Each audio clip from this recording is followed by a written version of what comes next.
Magandang umaga. Ngayon po ay araw ng Webes, July 4, 2024. Update po muli sa lagay ng panahon.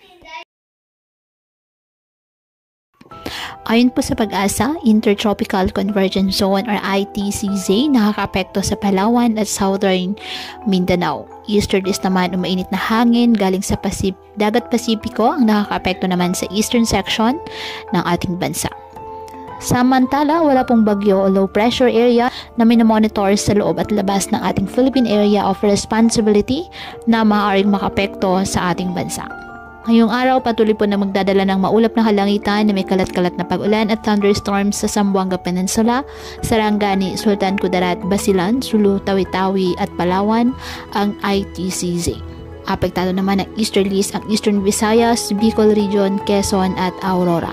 Habang ang Metro Manila at nalalabing bahagi ng bansa, apektado po ng mga localized thunderstorms, kaya asahan pa rin ang pulo-pulo at panandali ang buhos ng ulan. Kaya patuloy pa rin po natin na pag-iingat ang ating mga kababayan sa banta po ng mga posibilidad ng pagbaha at pagguho ng lupa, lalo na kapag may malalakas na ulan. At ugaliin po na magdala palagi ng payong o hata naman panangga sa ulan sa tuwing lalabas po ng ating mga tahanan. At yan po muna ang update sa lagay ng panahon ngayong araw. Muli patuloy po tayo na mag-ingat at palaging tandaan, God loves you. Stay safe and God bless.